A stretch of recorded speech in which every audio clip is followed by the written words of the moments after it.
ക്രിയാത്മകം press അവതരിപ്പിക്കുന്നു ക്രിയാത്മക ധൈര്യം ഓഡിയോ ബുക്ക്.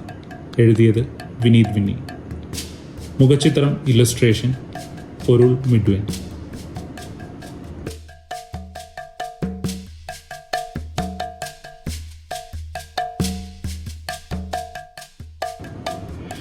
ഇങ്ങനെ തുടങ്ങട്ടെ. നിങ്ങളുടെ ആദ്യ എഴുത്തും വീഡിയോയും അല്ലെങ്കിൽ മറ്റേതൊരു കലാസൃഷ്ടിയും 5-10 പേർ മാത്രം കാണാനും സ്വീകരിക്കാനുമുള്ള ചാൻസാണ് കൂടുതൽ. ചിലപ്പോൾ നിങ്ങളുടെ ആദ്യത്തെ 100 സൃഷ്ടികളുടെ യാത്ര പോലും വളരെ ഏകാന്തമായേക്കാം. ഈ യാഥാർത്ഥ്യം ഉൾക്കൊള്ളുക. മറിച്ച് സംഭവിച്ചാൽ അതൊരു പ്ലസന്റ് സർപ്രൈസ് ആയി കരുതുക. ആളുകൾ ഇപ്പോൾ സ്വീകരിച്ചില്ല എന്ന ഒറ്റ കാരണം കൊണ്ട് നിങ്ങളുടെ സൃഷ്ടി ചവറാണെന്ന് കരുതുന്നതിനോളം അബദ്ധം വേറെയില്ല. ഇപ്പോൾ സ്വീകരിക്കാത്തതിന് കാരണങ്ങൾ പലതാവാം. നിങ്ങളുടെ സൃഷ്ടിയെപ്പറ്റി കെയർ ചെയ്യാൻ സാധ്യതയുള്ള ആളുകൾ നിങ്ങളുടെ സർക്കിളിൽ ഇപ്പോൾ ഇല്ല. ആൽഗോരിതം ആളുകൾക്ക് നിങ്ങളുടെ സൃഷ്ടി കാണിച്ചു കൊടുത്തിട്ടില്ല. നിങ്ങളുടെ വർക്ക് ആളുകൾക്ക് മനസ്സിലാവുന്നതേയുള്ളൂ. ആളുകൾ നിങ്ങളുടെ വർക്കിൽ ട്രസ്റ്റ് ചെയ്തു വരുന്നേയുള്ളൂ. ഇങ്ങനെ പലതും. ക്രിയേറ്റ് ചെയ്യുക, പബ്ലിഷ് ചെയ്യുക, ടെസ്റ്റ് ചെയ്യുക, മെച്ചപ്പെടുത്തുക. അതിനുള്ള ധൈര്യം ഈ പുസ്തകം നിങ്ങൾക്ക് തരുമെന്ന പ്രതീക്ഷയോടെ സ്നേഹപൂർവ്വം വിനീത് വിന്നി. ശരിയായ സമയം. ഡ്രൈവിംഗ് ഒക്കെ ചെറുപ്പത്തിൽ പഠിക്കണമായിരുന്നു. ഒരു വ്ളോഗൊക്കെ തുടങ്ങണമെങ്കിൽ നേരത്തെ വേണമായിരുന്നു. എഴുത്തുകാരി ആവാനൊക്കെ ഇനിയിപ്പോൾ വിചാരിച്ചിട്ട് കാര്യമില്ല. ഇങ്ങനെയെല്ലാം പലപ്പോഴും ആളുകൾ ചിന്തിക്കാറുണ്ട്. എന്നാൽ വല്ലാതെ വൈകിപ്പോയി എന്ന് ഇപ്പോൾ ചിന്തിക്കുന്ന ചില കാര്യങ്ങളെ നമ്മൾ 1 വർഷം കഴിഞ്ഞ് എങ്ങനെയാണ് നോക്കിക്കാണുക? കഴിഞ്ഞ വർഷം അത്ര വൈകിയിട്ടില്ലായിരുന്നു, ഇപ്പോൾ ശരിക്കും വല്ലാതെ വൈകിപ്പോയി. ഇങ്ങനെ തോന്നിപ്പോകുന്ന സാഹചര്യങ്ങൾ വിരളമല്ല. ഈ നിമിഷത്തിൽ നിന്ന് ചിന്തിക്കുമ്പോൾ ഇപ്പോൾ ചെയ്യൽ എന്നത് പരമാവധി സാധ്യമായ നേരത്തെ ചെയ്യലാണ്. അതിനേക്കാൾ നേരത്തെ ഇനി ചെയ്യാൻ കഴിയില്ല. ഇപ്പോൾ ചെയ്യണമെന്ന് തോന്നുന്ന ഈ കാര്യം ഇപ്പോൾ ചെയ്യാതിരുന്നാൽ അതാണ് വൈകൽ. ശരിയായ കാര്യങ്ങൾ ചെയ്യാനും ചെയ്തു തുടങ്ങാനും ഏറ്റവും ശരിയായ സമയം ഇപ്പോഴാണ്. ഈ ചിന്തയെ പുണർന്ന ഒരു കൂട്ടരെപ്പറ്റി അടുത്ത കുറിപ്പിൽ പറയാം. സിൻസ് 2023 2023 മുതൽ 2023 ജനുവരി മാസം മൂന്നാറിലേക്ക് ഞാനൊരു യാത്ര പോയി. യാത്രയിൽ കണ്ട ഒരു സ്ഥാപനത്തിൻ്റെ ബോർഡിന് ഒരു പ്രത്യേകത തോന്നി. അതൊരു കോഫി ഷോപ്പിൻ്റെ ബോർഡായിരുന്നു. ഏതാണ്ട് ഷോപ്പിൻ്റെ പേരിനോളം വലിപ്പത്തിൽ എഴുതി വച്ചിരിക്കുന്നു സിൻസ് 2023. 2023 ആണെങ്കിൽ തുടങ്ങിയിട്ടേ ഉള്ളൂ. ഇത്ര വലുതാക്കി എഴുതി ആഘോഷിക്കണമെങ്കിൽ നാട്ടുനടപ്പനുസരിച്ച് സ്ഥാപിതം 1960, 80, 90 ഒക്കെ ആവണം. പോട്ടെ, ചുരുങ്ങിയത് ഒരു 2013. അപ്പോൾ ഒരു 10 വർഷത്തിൻ്റെ പാരമ്പര്യം കിട്ടുമല്ലോ. നമ്മൾ ഒരു കാര്യം തുടങ്ങുമ്പോൾ ആ തുടക്കത്തെക്കുറിച്ച് 2 രീതിയിൽ നമ്മളോട് തന്നെ സംസാരിക്കാം. ഒന്ന്, ഒരു 10 കൊല്ലം മുന്നേ തുടങ്ങിയിരുന്നെങ്കിൽ ഇപ്പോൾ വലിയ പാരമ്പര്യം അവകാശപ്പെടുകയും 10ാം വാർഷികം കേമമാക്കുകയും ചെയ്യാമായിരുന്നു. ഇതിപ്പോൾ തുടങ്ങിയിട്ടല്ലേ ഉള്ളൂ. 2, ഒരു കാര്യം തുടങ്ങാനുള്ള ഒരേ ഒരു മാർഗം തുടങ്ങുക എന്നത് തന്നെയാണ്. ഞാനിതാ തുടങ്ങിയിരിക്കുന്നു. നമ്മൾ എഴുതി തുടങ്ങുമ്പോൾ, പറഞ്ഞു തുടങ്ങുമ്പോൾ, വ്ളോഗ് ആരംഭിക്കുമ്പോൾ, ഒരു സ്ഥാപനം തുറക്കുമ്പോൾ സംഭവിക്കുന്നത് എന്താണ്? നമ്മൾ നമ്മളെ തന്നെ തിരഞ്ഞെടുക്കുകയാണ്. We are choosing our selves. അത് ചെറിയ സ്റ്റെപ്പല്ല. മറ്റുള്ളവർ നമ്മളെ ട്രസ്റ്റ് ചെയ്യുക, നമ്മളെ ചൂസ് ചെയ്യുക എന്നതൊക്കെ പിന്നീട് വരുന്ന കാര്യമാവാം. ചിലപ്പോൾ നമ്മളുടെ സിൻസ് 2023 പട്ടത്തിന് ഒരുപാട് ആളുകൾ വില നൽകുക 2033 പക്ഷേ നമ്മൾ അത്ര കാത്തിരിക്കേണ്ടതുണ്ടോ? 1960, 90, 2000 ഒക്കെ തുടങ്ങാൻ പറ്റിയ വർഷങ്ങളായിരുന്നെങ്കിൽ 2023, 24, 25 മോശമാകാനിടയില്ല. ഷോക്കേസ് ചെയ്യൂ. ഷോപ്പിൽ നിന്ന് നമ്മൾ കണ്ടും തൊട്ടുനോക്കിയും മണത്തറിഞ്ഞും രുചിച്ചും മറ്റുമാണ് സാധനങ്ങൾ വാങ്ങുക. ഓൺലൈൻ ഷോപ്പിങ്ങിൻ്റെ ഈ കാലത്ത് പോലും പ്രൊഡക്റ്റിൻ്റെ എക്സ്പീരിയൻസ് എത്ര മികച്ച രീതിയിൽ ഉപഭോക്താവിന് കൈമാറാം എന്ന കാര്യത്തിൽ വലിയ മത്സരമാണ്. ഓഗ്മെൻറ്റഡ് റിയാലിറ്റിയും മറ്റുമാണ് കമ്പനികൾ പയറ്റുന്നത്. കണ്ണടയും മറ്റും ഓൺലൈനായി വാങ്ങുമ്പോൾ ആപ്പ് തുറന്നിട്ട് വെർച്വൽ ഷോക്കേസിൽ നിന്ന് ഒന്ന് സെലക്ട് ചെയ്ത് നമ്മുടെ ക്യാമറ ഓണാക്കുകയേ ചെയ്യേണ്ടതുള്ളൂ. നമ്മുടെ മുഖത്ത് കണ്ണട വെച്ച് നോക്കുന്ന അനുഭവം 180 ഡിഗ്രിയിൽ നമുക്ക് സ്ക്രീനിൽ കിട്ടും. ഇഷ്ടപ്പെട്ടാൽ ഓർഡർ ചെയ്യാം. ഇനി നിങ്ങൾ ഒരു സേവന മേഖലയിൽ ഫ്രീലാൻസറായി പ്രവർത്തിക്കാൻ ആഗ്രഹിക്കുന്നു എന്ന് കരുതുക. Content writing, animation, video editing, training, coaching, അങ്ങനെ മേഖല ഏതുമാകട്ടെ, ഒരു പൊട്ടൻഷ്യൽ ക്ലയൻറ്റിനെ സംബന്ധിച്ച് നിങ്ങളുടെ ഷോക്കേസ് എവിടെയാണ്? ഇൻ്റർനെറ്റ് നമ്മളുടെ വർക്ക് ഷോക്കേസ് ചെയ്യാൻ അനന്ത സാധ്യത നൽകുന്നുണ്ട്. പഴയവ പൊടിപിടിക്കുകയില്ല. ഇഷ്ടാനുസരണം പുതുക്കിക്കൊണ്ടേയിരിക്കാം. മിക്കപ്പോഴും വാടക പോലും നൽകേണ്ടതില്ല. എന്നാൽ ഈ സാധ്യത പലപ്പോഴും നമ്മൾ ഉപയോഗപ്പെടുത്താറില്ല. പ്രധാന കാരണം മികച്ച ഒരു വർക്കിനായുള്ള കാത്തിരിപ്പാണ്. ഇപ്പോൾ നമ്മളാൽ സാധ്യമായ നിലവാരത്തിലുള്ള ഒരു വർക്കിൽ നിന്ന് ആരംഭിക്കാവുന്നതാണ്. അതെത്ര കുറഞ്ഞതാണെന്ന് നമ്മൾ വിശ്വസിച്ചാലും എവിടെ നിന്നെങ്കിലും തുടങ്ങേണ്ടതുണ്ടല്ലോ. ഇവിടെ നിന്ന് ഇപ്പോൾ തുടങ്ങും. പബ്ലിഷ് ചെയ്യുമ്പോൾ നമ്മുടെ വർക്ക് സോഷ്യൽ മീഡിയയിലോ ബ്ലോഗിലോ പബ്ലിഷ് ചെയ്യുക എന്നാൽ അത് കേവലം ഷോക്കേസ് ചെയ്യൽ മാത്രമല്ല. അതായത് കേവലം ക്ലയൻസിനെ കണ്ടെത്താൻ നമ്മെ സഹായിക്കുക മാത്രമല്ല അത് ചെയ്യുക. പിന്നെയോ വർക്ക് പബ്ലിക്കിന് മുന്നിൽ പ്രദർശിപ്പിക്കാൻ തയ്യാറാകുമ്പോൾ സംഭവിക്കുന്ന ചില കാര്യങ്ങൾ. 1. ദീർഘമായ അല്ലെങ്കിൽ ദീർഘമാകുമായിരുന്ന ഒരു ഒളിച്ചിരിപ്പ് അവസാനിക്കുന്നു. ഇനി മറച്ചു വെക്കാൻ ഒന്നുമില്ല എന്ന തിരിച്ചറിവിലേക്ക് നമ്മൾ നീങ്ങുന്നു. ഇങ്ങനെ ഒരു തുടക്കമിട്ടാൽ മുന്നോട്ട് നീങ്ങൽ താരതമ്യേന ഈസിയാണ്. 2. ആദ്യമായി ഒരു വർക്ക് പബ്ലിഷ് ചെയ്താൽ മാത്രമേ രണ്ടാമത്തതിലേക്ക് ഒരു മെച്ചപ്പെടലിന് സാധ്യതയുള്ളൂ. ഒരു വർക്കും പബ്ലിഷ് ചെയ്യാത്തിടത്തോളം മെച്ചപ്പെടൽ വളരെ അവ്യക്തമായ ഒരു ലക്ഷ്യമാണ്. ഏത് ദിശയിൽ മെച്ചപ്പെടണമെന്ന് പോലും വ്യക്തമാവുക പബ്ലിഷ് ചെയ്തു തുടങ്ങുമ്പോഴാണ്. 3. ഇൻസ്പിരേഷനും അറിവും ശേഷിയുമെല്ലാം ലോകത്തു നിന്ന് ആർജിച്ച ശേഷം നമ്മൾ ആദ്യമായി തിരിച്ചു നൽകി തുടങ്ങുകയാണ്. അത് നമ്മുടെ സെൽഫ് എസ്റ്റീം, കോൺഫിഡൻസ് ഇതെല്ലാം വർദ്ധിപ്പിക്കുന്നു. ലോകത്തിന് മൂല്യം നൽകുക എന്നത് നമുക്ക് തൃപ്തിയും നൽകും. 4. പബ്ലിഷ് ചെയ്യാൻ തുടങ്ങുന്നതോടെ നമ്മൾ മെച്ചപ്പെട്ട രീതിയിൽ ഇൻപുട്ടിനെ പ്രോസസ്സ് ചെയ്യാൻ തുടങ്ങും.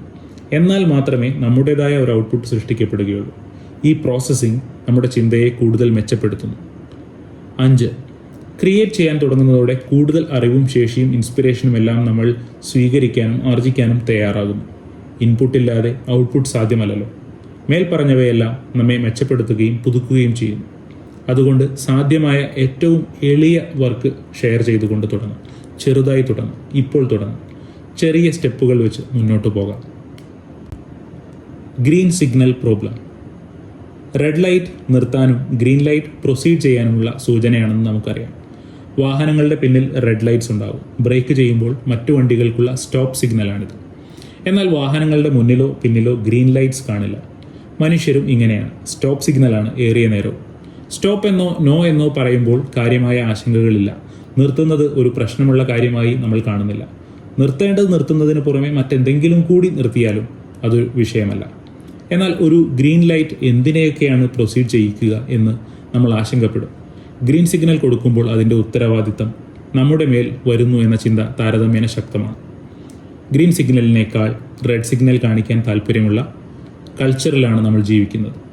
പ്രൊസീഡ് എന്ന് പറയുന്നതിനേക്കാൾ സ്റ്റോപ്പ് എന്ന് പറയാനാണ് നമുക്ക് കൂടുതൽ സൗകര്യം. ക്രിയാത്മകതയുടെ കാര്യത്തിൽ നമ്മൾ ഈ ഗ്രീൻ സിഗ്നൽ പ്രോബ്ലം നേരിടുന്നുണ്ട്.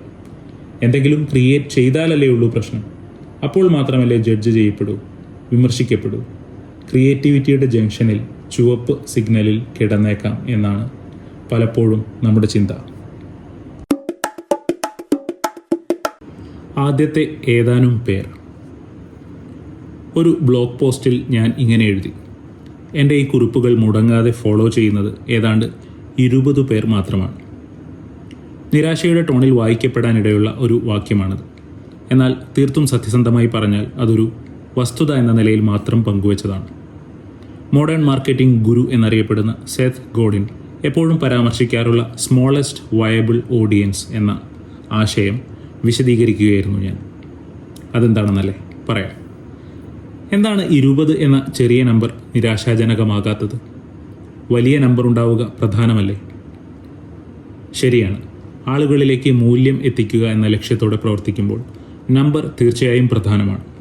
0 നമ്പറെങ്കിൽ തീർച്ചയായും തൽക്കാലം ലോകത്തിന്മേൽ നമ്മുടെ വർക്കിന് യാതൊരു ഇമ്പാക്റ്റും ഇല്ലെന്ന് തന്നെ പറയാം.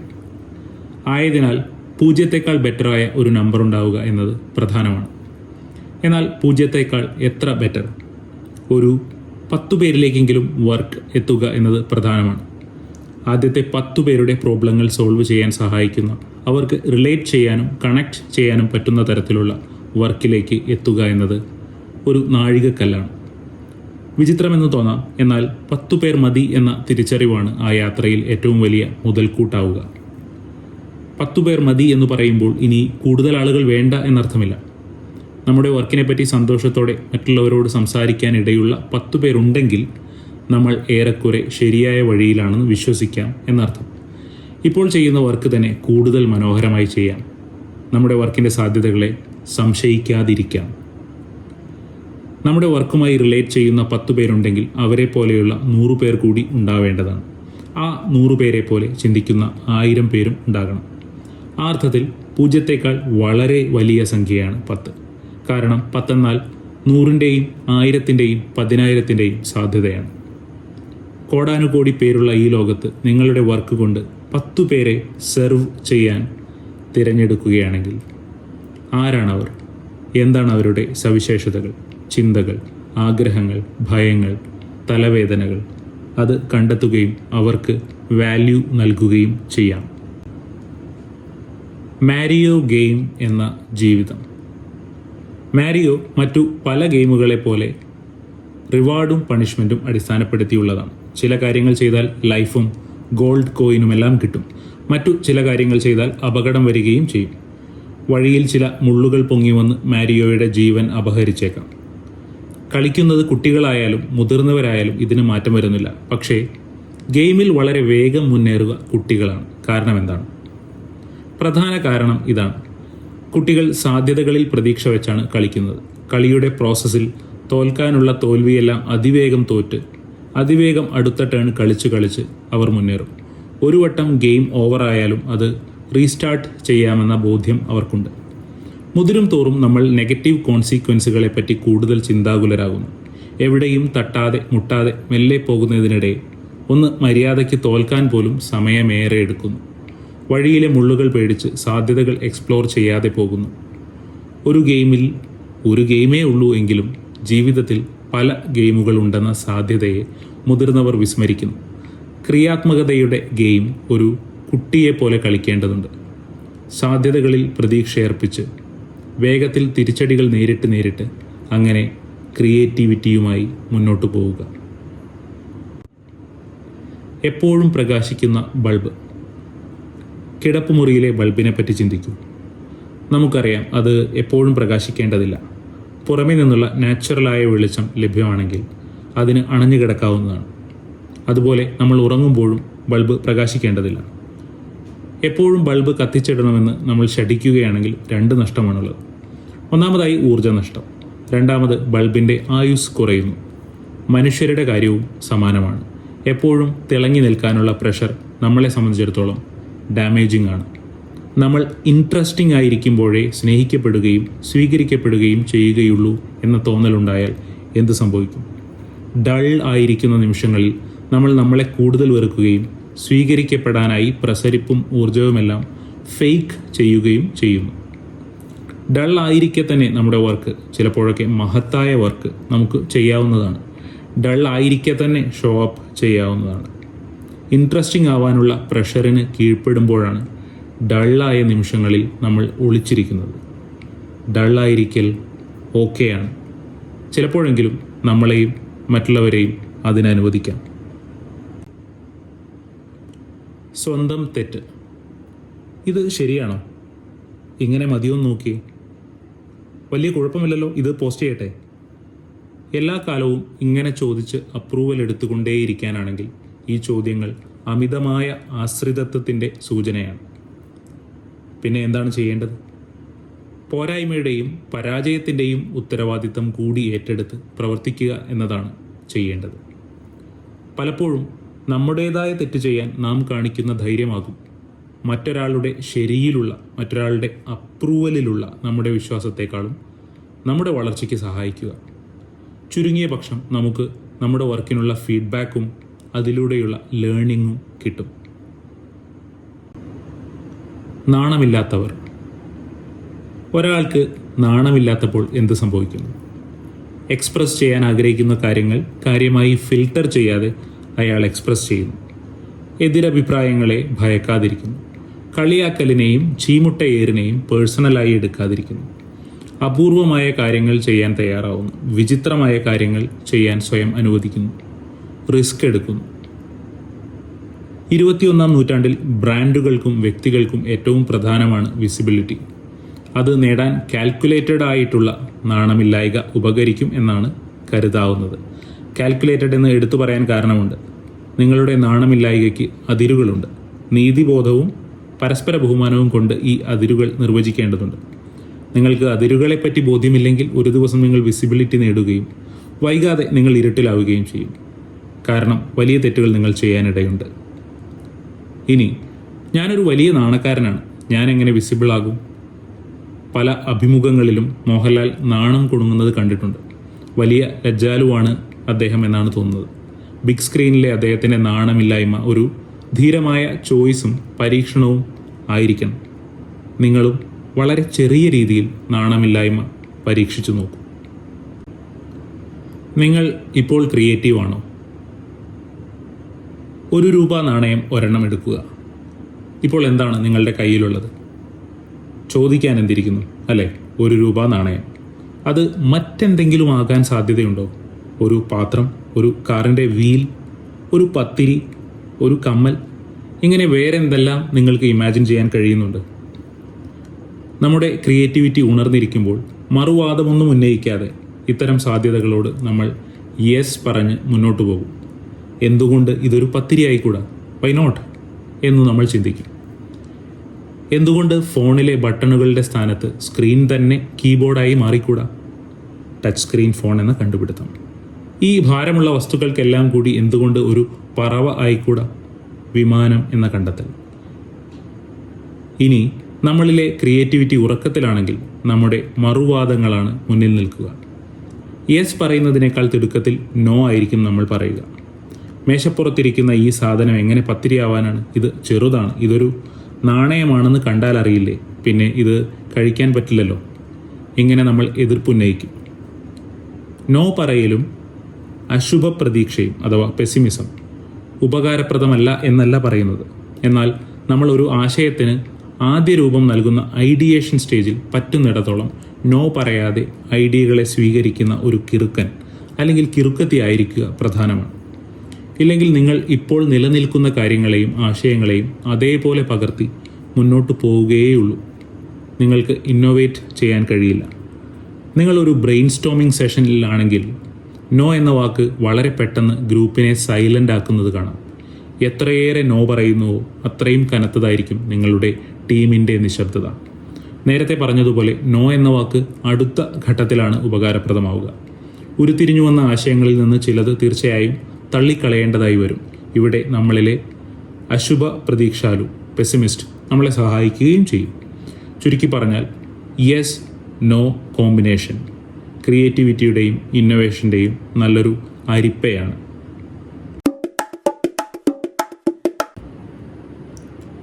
ആൾക്കാർക്ക് വട്ടല്ല, നാട്ടുകാർ കഴുതകൾ. എൻ്റെ മഹത്തായ സൃഷ്ടികളൊന്നും സ്വീകരിക്കുന്നില്ല. കണ്ട അലമ്പ് കണ്ടൻ്റാണ് വിഴുങ്ങുന്നത്.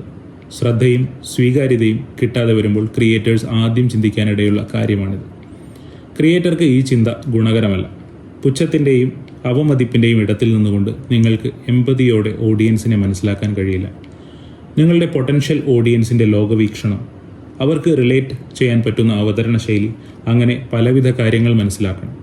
നാട്ടുകാർക്ക് ഭ്രാന്താണ് എന്നത് എളുപ്പമെടുക്കാവുന്ന അലസമായ ഒരു സ്റ്റാൻഡാണ്. അതെടുത്താൽ നിങ്ങൾക്ക് ഓടിയൊളിക്കാം, ക്വിറ്റ് ചെയ്യാം. നിങ്ങളുടെ കയ്യിലുള്ളത് നിങ്ങളുടെ സൃഷ്ടിയാണ്. നിങ്ങളുടെ നയവും മൂല്യങ്ങളും നിലനിർത്തിക്കൊണ്ട് തന്നെ എമ്പതിയോടെ അതിൻ്റെ അവതരണത്തിൽ മാറ്റം വരുത്തൂ.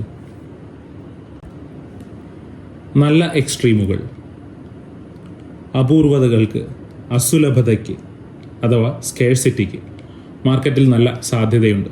പക്ഷേ അസുലഭവും അപൂർവവുമായ കാര്യങ്ങൾ ചെയ്ത് വിസിബിൾ ആകാൻ ആളുകൾ ശ്രമിക്കുമ്പോൾ മിക്കവാറും അവർ അധപതിക്കുകയാണ് ചെയ്യാറ്. നെഗറ്റീവ് ഇമ്പാക്റ്റ് ഉണ്ടാക്കുന്ന കണ്ടന്റ് ചെയ്യാൻ എളുപ്പമാണ്.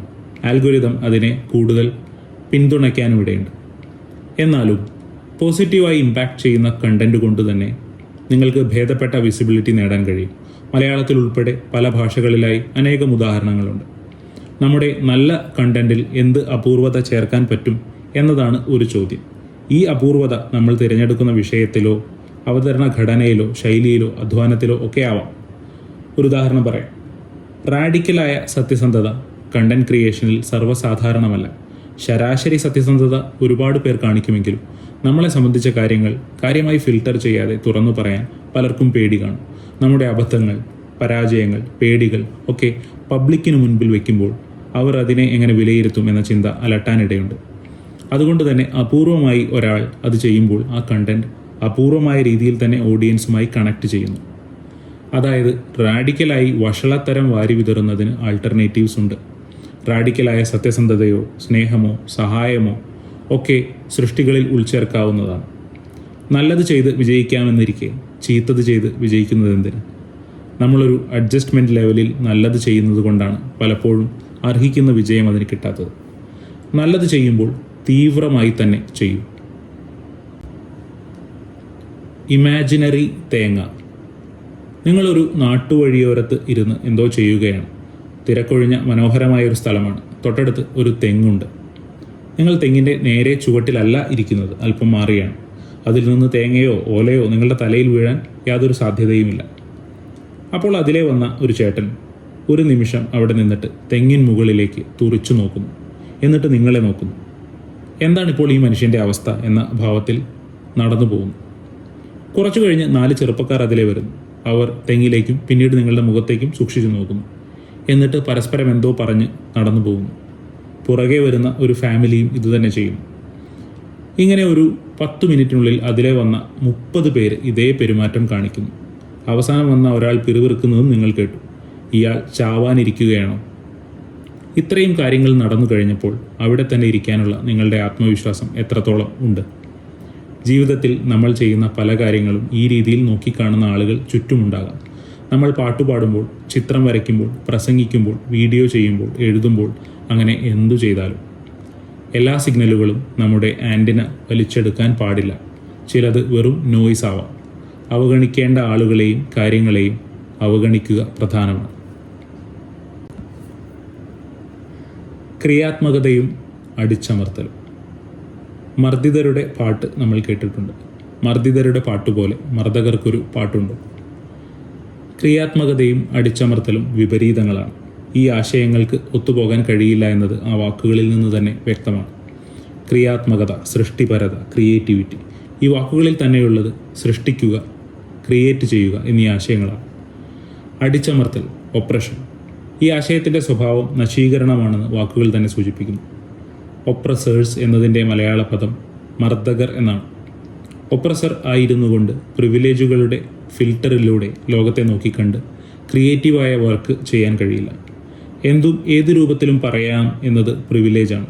അത് ആ രൂപത്തിൽ തന്നെ സ്വീകരിക്കപ്പെടുമ്പോൾ, അതിന് പ്രത്യാഘാതങ്ങൾ ഇല്ലാതിരിക്കുമ്പോൾ ഒരാൾക്ക് ക്രിയേറ്റീവ് ആകേണ്ടതില്ലല്ലോ. അയാൾക്ക് ധീരതയും ആവശ്യമില്ല. ധീരത ആവശ്യമില്ലാത്ത പ്രവൃത്തി ചെയ്യുമ്പോൾ വ്യവസ്ഥിതിയെ നമ്മൾ അതുപോലെ നിലനിർത്തുകയാണ്. സ്റ്റാറ്റസ് കോ. വ്യവസ്ഥയെ മെച്ചപ്പെടുത്തുന്ന പ്രവൃത്തി ചെയ്യാൻ ക്രിയാത്മകമായ ധീരത ആവശ്യമാണ്. പ്രിവിലേജ് കൈവിടുമ്പോൾ മാത്രമാണ് നമ്മൾ ഈ ചാലഞ്ച് ഏറ്റെടുക്കുന്നത്. സാറിന് പേടിയുണ്ടോ? തമിഴ്നാട്ടിലെ ഒരു സ്കൂളിൽ പബ്ലിക് സ്പീക്കിങ്ങുമായി ബന്ധപ്പെട്ട ഒരു ട്രെയിനിങ് ഫെസിലിറ്റേറ്റ് ചെയ്യുമ്പോൾ ഒരു മിടുക്കി ചോദിച്ചതാണ് ഈ ചോദ്യം. സ്റ്റേജ് ഫിയറിനെ കുറിച്ചൊക്കെ ചർച്ച ചെയ്യുന്നതിനിടയിലാണ് ഈ ചോദ്യം വന്നത്. എല്ലാം തികഞ്ഞ ഒരു ദിവ്യൻ എന്ന പൊയ്മുഖം ഒരിക്കലും അണിയരുത് എന്ന ഉറച്ച തീരുമാനം ഉള്ളിലുള്ളത് കൊണ്ട് എൻ്റെ പേടികളും അബദ്ധങ്ങളും മണ്ടത്തരങ്ങളുമൊക്കെ അവസരം കിട്ടുമ്പോഴൊക്കെ വെളിവാക്കാറുണ്ട്. അത് നമ്മുടെ ട്രെയിനിങ്ങിലെ പാർട്ടിസിപ്പൻസിനെ സഹായിക്കുക കൂടി ചെയ്യും എന്നാണ് വിശ്വസിക്കുന്നത്. അന്നും ക്ലാസ്സിൽ മനസ്സ് തുറന്നു തന്നെ സംസാരിച്ചു. ഓരോ പുതിയ വേദികളും പുതിയ പേടികൾ തരാറുണ്ട്. പാർട്ടിസിപ്പൻ്റ് ഗ്രൂപ്പിൻ്റെ പശ്ചാത്തലം, പ്രായം, വേദിയുടെ ഘടന, ദേശം, കോണ്ടെക്സ്റ്റ്, റിക്വയർമെൻറ്റുകൾ, സീറ്റിംഗ് അറേഞ്ച്മെൻറ്റ്സ്, ഇങ്ങനെ പല കാര്യങ്ങളിൽ മുൻപരിചയമില്ലാത്ത എന്തെങ്കിലും ഒരു മാറ്റം വന്നാൽ പേടി ഉണ്ടാവാറുണ്ട്. അതിനെ മാനേജ് ചെയ്യാൻ കഴിയുന്നിടത്തോളം ഈ പേടി എനിക്ക് സഹായകമാവുകയാണ് ചെയ്തിട്ടുള്ളത്. ഇത് നന്നായി പ്രിപ്പയർ ചെയ്യാൻ സഹായിക്കാറുണ്ട്. പ്രിപ്പയർ ചെയ്തില്ലെങ്കിൽ പണി പാളും എന്ന് പേടി ഓർമ്മിപ്പിക്കുന്നു. പേടി ഉണ്ടാവുക 2 തരം കാര്യങ്ങൾ ചെയ്യുമ്പോഴാണ്. 1, തെറ്റ് ചെയ്യുമ്പോൾ. 2, നമുക്ക് പ്രധാനപ്പെട്ട കാര്യങ്ങൾ ചെയ്യുമ്പോൾ. ഇത് രണ്ടും വേർതിരിച്ചറിയാൻ നമുക്ക് കഴിയും. ഇത് സാധിക്കുമ്പോൾ നമ്മുടെ ജീവിതത്തിൽ ഒരു കാര്യം പ്രധാനമാണോ അല്ലയോ എന്ന് തിരിച്ചറിയാനുള്ള ഒരു ഉരകല്ല് കൂടിയാണ് പേടി. അപ്രധാനമായ കാര്യങ്ങളെക്കുറിച്ച് പേടിക്കേണ്ടതില്ലല്ലോ. അപ്പോൾ ഒരു കാര്യത്തെക്കുറിച്ച് നമുക്ക് ശരിയായ പേടിയാണുള്ളതെങ്കിൽ അത് നമ്മളോട് പറയുന്നത് നമ്മൾ മുന്നോട്ട് പോകണം എന്നാണ്, പേടിയുണ്ടെങ്കിൽ കൂടി. തയ്യാറെടുപ്പും സമയവുമൊക്കെ ചിലപ്പോൾ വേണ്ടി വന്നേക്കാം. ഇനി സെഷൻ നടക്കുന്ന ദിവസം പാലിക്കുന്ന ഒരു പോളിസിയുണ്ട്. പേടിയുണ്ടാകും, അതില്ല എന്ന് സ്വയം നുണ പറയേണ്ടതില്ല. പേടിയുണ്ടെങ്കിലും ചെയ്യേണ്ട വർക്ക് ചെയ്യുക. മുന്നിലിരിക്കുന്ന മനുഷ്യർ നമ്മുടെ എതിരാളികളല്ല, അവർ നമുക്കൊപ്പമാണുള്ളത് എന്ന വിശ്വാസത്തിൽ മുന്നോട്ട് പോവുക. ഉദ്ദേശശുദ്ധിയിലും തയ്യാറെടുപ്പിലും കോംപ്രമൈസ് ചെയ്തിട്ടില്ല. ഔട്ട്പുട്ടും നന്നാവും എന്ന് തന്നെ പ്രതീക്ഷിക്കുക. ഞാൻ ഇങ്ങനെയൊക്കെ പേടിയെക്കുറിച്ച് പറയുമ്പോൾ ചിലർ ചോദിക്കാറുണ്ട്, താൻ ശരിക്കും ക്രിയേറ്റീവ് കറേജ് കോച്ച് തന്നെയാണോടോ? പേടിയുണ്ടെന്ന് തുറന്നു പറയാനുള്ള ധൈര്യമാണ് എൻ്റെ ഏറ്റവും വലിയ ധൈര്യം എന്നാണ് ഞാൻ കരുതുന്നത്. നിങ്ങൾ ശരിയായിരിക്കാം. നിങ്ങൾ വായിക്കുമ്പോൾ ഈ കുറിപ്പ് പൂർത്തിയായിരിക്കുന്നു. ഇത് പ്രസിദ്ധീകരിച്ചു കഴിഞ്ഞു. ഇനി ഈ കുറിപ്പ് എഴുതപ്പെട്ടില്ലായിരുന്നെങ്കിൽ അത് പല കാരണങ്ങൾ കൊണ്ടാവാം. അക്കൂട്ടത്തിൽ ഒരു പ്രധാന സാധ്യതയെപ്പറ്റിയാണ് എഴുതുന്നത്. എൻ്റെ അഭിപ്രായം, നിലപാട്, ഉത്തരം അത് തെറ്റാണെങ്കിലോ എന്നത് വളരെ ഭാരിച്ച ഒരു ചിന്തയാണ്. നമുക്ക് പറയാനും എഴുതാനുമുള്ള കാര്യങ്ങൾ പലപ്പോഴും നമ്മൾ മറച്ചുവെക്കുന്നത് ഈ സാധ്യതയെ ഭയപ്പെടുന്നത് കൊണ്ടാണ്. തെറ്റ് എന്ന സാധ്യതയെ നിഷ്ക്രിയത കൊണ്ട് നേരിടുമ്പോൾ നമ്മൾ ശരിയെന്ന സാധ്യതയെ പൂർണ്ണമായും അവഗണിക്കുന്നു. ഞാൻ പറയുന്ന കാര്യങ്ങൾ ശരിയാണെങ്കിലോ എന്ന് നമ്മൾ ചിന്തിക്കുന്നേയില്ല. തെറ്റായി പോവുക എന്ന സാധ്യതയെ ഉറപ്പ് എന്ന് കാണുക വഴി നമ്മൾ നമ്മളെ വീണ്ടും വില കിഴിക്കുന്നു. ഞാൻ എന്തു പറഞ്ഞാലും അത് തീർച്ചയായും തെറ്റായിരിക്കും, അബദ്ധമായിരിക്കും എന്നെല്ലാം നമ്മൾ ചിന്തിക്കുന്നു. തെറ്റിൽ നിന്ന് എന്തെങ്കിലും ഒന്ന് ഉൾക്കൊള്ളുന്നവർ എക്കാലത്തേക്കും തെറ്റിൽ തന്നെ നിൽക്കുകയില്ല. അവർ ഇവോൾവ് ചെയ്തുകൊണ്ടേയിരിക്കും. മറിച്ച് ചിന്തിച്ചാണ് ശീലമെങ്കിൽ ഇടയ്ക്കൊക്കെ ഇങ്ങനെ ചിന്തിക്കും, ഞാൻ ശരിയാണെങ്കിലോ?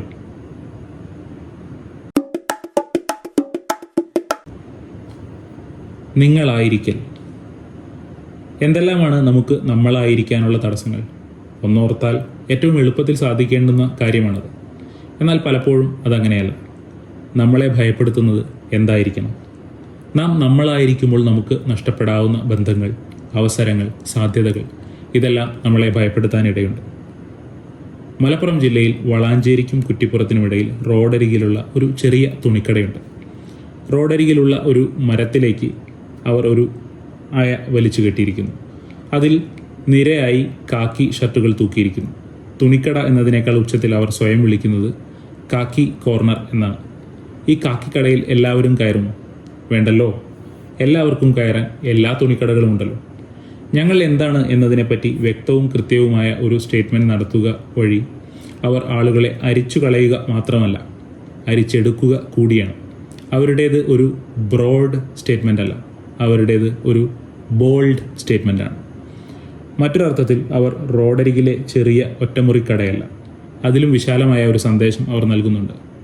നിങ്ങൾ വ്യക്തതയോടും ലക്ഷ്യബോധത്തോടെയും നിങ്ങളായിരിക്കുക. നിങ്ങൾ അത്യന്തം ഉച്ചത്തിൽ നിങ്ങളായിരിക്കുക.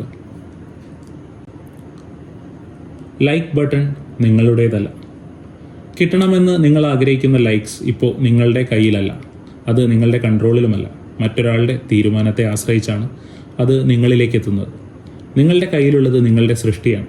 അതുമാത്രമാണ് പൂർണ്ണമായും നിങ്ങളുടെ നിയന്ത്രണത്തിലുള്ളത്. നിങ്ങളുടെ സൃഷ്ടിയിലൂടെ മറ്റൊരാൾ ഇൻഫ്ലുവൻസ് ചെയ്യപ്പെടുമ്പോൾ അയാൾ നിങ്ങൾക്ക് തരാൻ സാധ്യതയുള്ള ഒന്നാണ് ലൈക്ക്. നിങ്ങളുടെ സൃഷ്ടി മഹത്തരമാവാം, പക്ഷേ അത് ഒരാളെ ഇൻഫ്ലുവൻസ് ചെയ്യുക ശരിയായ ഓഡിയൻസിനെ കണ്ടെത്തുമ്പോൾ മാത്രമാണ്. ആ കണ്ടെത്തലിലേക്കുള്ള യാത്ര തന്നെ നീണ്ട ഒന്നാവാം. ആളുകൾ ലൈക്ക് ചെയ്യുന്നെന്ന് ഉറപ്പുള്ള കണ്ടന്റ് മാത്രം ചെയ്യാനാണ് ശ്രമിക്കുന്നതെങ്കിൽ നിങ്ങൾ തീർച്ചയായും ഈ ലോകത്തെ മെച്ചപ്പെട്ട ഇടമാക്കുകയില്ല. പോപ്പുലർ അല്ലാത്തതിൻ്റെ സൗന്ദര്യം. പോപ്പുലർ ആകുന്നതിൽ തെറ്റില്ല. കൂടുതൽ ആളുകളെ ഇമ്പാക്റ്റ് ചെയ്യാനുള്ള, കൂടുതൽ കോൺട്രിബ്യൂട്ട് ചെയ്യാനുള്ള അവസരം കൂടിയാണത്. ആ അർത്ഥത്തിൽ പോപ്പുലർ ആവുക എന്നത് എല്ലായ്പ്പോഴും സെൽഫിഷ് പോലുമല്ല. നിങ്ങൾ പോപ്പുലർ ആകുന്നതിൽ ലോകത്തിന് നേട്ടമുണ്ടാകാം. എന്നാൽ പോപ്പുലർ ആകാത്തത് കൊണ്ട് മാത്രം എനിക്ക് ഇമ്പാക്റ്റ് ചെയ്യാൻ കഴിയുന്നില്ലല്ലോ എന്ന വിലാപം അബദ്ധമാണ്. പോപ്പുലർ ആകാതിരിക്കുന്ന കാലം കൂടുതൽ കോൺസെൻട്രേറ്റഡ് ആയ രൂപത്തിൽ 1, 2, 10, 20 പേരെ ഇമ്പാക്റ്റ് ചെയ്യാനുള്ള അവസരമാണ്. വലിയ പോപ്പുലാരിറ്റി എന്നാൽ മാസ് എന്നാണ് അർത്ഥം. മാസ് എന്നാൽ ആൾക്കൂട്ടത്തിൻ്റെ ആവറേജ് എന്നർത്ഥം.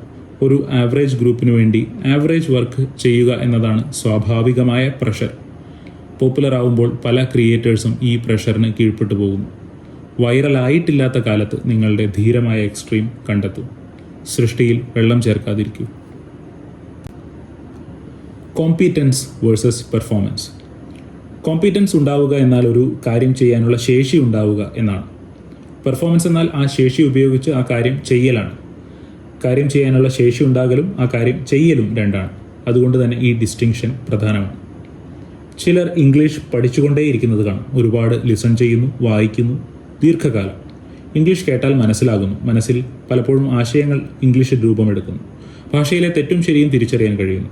അതായത് അയാൾ ഇംഗ്ലീഷിൽ കോമ്പീറ്റൻ്റ് ആയിരിക്കുന്നു.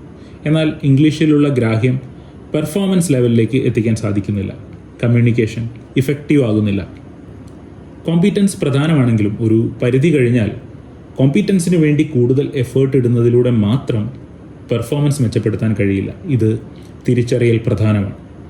ആദ്യപടിയായി നമ്മൾ ചെയ്യുന്ന വർക്ക് കോമ്പീറ്റൻസ് വർദ്ധിപ്പിക്കാൻ മാത്രമാണോ ഉതകുന്നത് എന്ന് ചിന്തിക്കേണ്ടതുണ്ട്.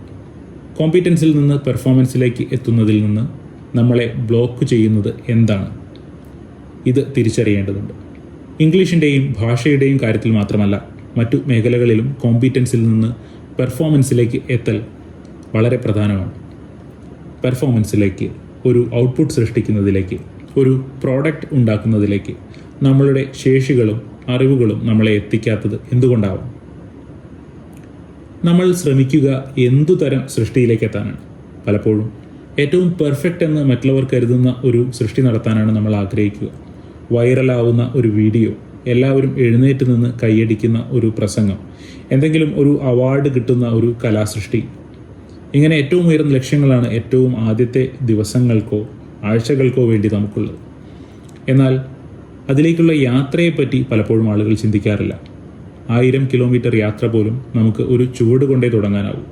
1000 കിലോമീറ്ററിൻ്റെ ഒറ്റ ചുവട് വെച്ച് ലക്ഷ്യസ്ഥാനത്തെത്താമെന്ന് കരുതുന്നത് പോലെയാണ് ആദ്യത്തെ വ്ലോഗ് 1 മില്യൺ ആളുകൾ കാണണമെന്ന് നമ്മൾ ആഗ്രഹിക്കുന്നത്. അങ്ങനെ ആഗ്രഹിക്കുന്നത് കൊണ്ടാണ് ഒരു ചെറിയ ചുവട്, ആദ്യ ചുവട് വയ്ക്കാൻ നമ്മൾ ഭയക്കുന്നത്. അത് ശ്രദ്ധേയമായ ഒരു ചുവടല്ല എന്ന ചിന്തയാണ് ഈ ഭയത്തിനു പിന്നിൽ. കാർ ഡ്രൈവ് ചെയ്യുന്ന ഏതൊരാളും ഒരിക്കൽ അത് ഓടിക്കാത്ത ആളായിരുന്നു. തപ്പിയും തടഞ്ഞും അത് ഓടിക്കാൻ തയ്യാറായതുകൊണ്ടാണ് ഇപ്പോൾ അയാൾ സ്മൂത്തായി കാർ ഓടിക്കുന്നത്. കൺസിസ്റ്റൻ്റായി മോശം വർക്ക് ചെയ്തേ മെച്ചപ്പെട്ടതിലേക്കും പിന്നീട് മികച്ചതിലേക്കും എത്താൻ കഴിയും. മോശം വർക്ക് ചെയ്യാൻ നമ്മൾ നമ്മളെ തന്നെ സമ്മതിക്കാത്തത് കൊണ്ടാണ് നമ്മൾ പെർഫോമൻസിലേക്ക് ഉയരാതെ കോമ്പീറ്റൻസിൽ തുടരുന്നത് എന്ന് ചുരുക്കം. ആംബുലൻസും ക്രിയേറ്ററും. ആംബുലൻസ് എന്ന് വണ്ടിയുടെ മുൻവശത്ത് എഴുതി വച്ചിരിക്കുന്നത് ഫ്ലിപ്പ് ചെയ്ത രൂപത്തിലാണ്. മുൻപിലെ ഡ്രൈവറോട് എംപതൈസ് ചെയ്തതുകൊണ്ടാണ് ഈ എഴുത്ത് ഫ്ലിപ്പ് ചെയ്തിരിക്കുന്നത്. അപ്പോൾ മാത്രമേ മുൻപിലെ ഡ്രൈവർക്ക് റിയർ വ്യൂ മിററിൽ ഇത് കൃത്യമായി കാണാൻ കഴിയൂ എന്ന് നമ്മൾ മനസ്സിലാക്കുന്നു. ഫ്ലിപ്പ് ചെയ്തെങ്കിലും എഴുതിയത് ആംബുലൻസ് എന്ന് തന്നെയാണ്. കാരണം അതാണ് കമ്മ്യൂണിക്കേറ്റ് ചെയ്യേണ്ട മെസ്സേജ്. കമ്മ്യൂണിക്കേറ്റ് ചെയ്യേണ്ടതുണ്ടെന്ന് നമ്മൾ കരുതുന്ന മെസ്സേജ് തന്നെ വിട്ടുവീഴ്ചയില്ലാതെ കമ്മ്യൂണിക്കേറ്റ് ചെയ്യുന്നത് ധീരത.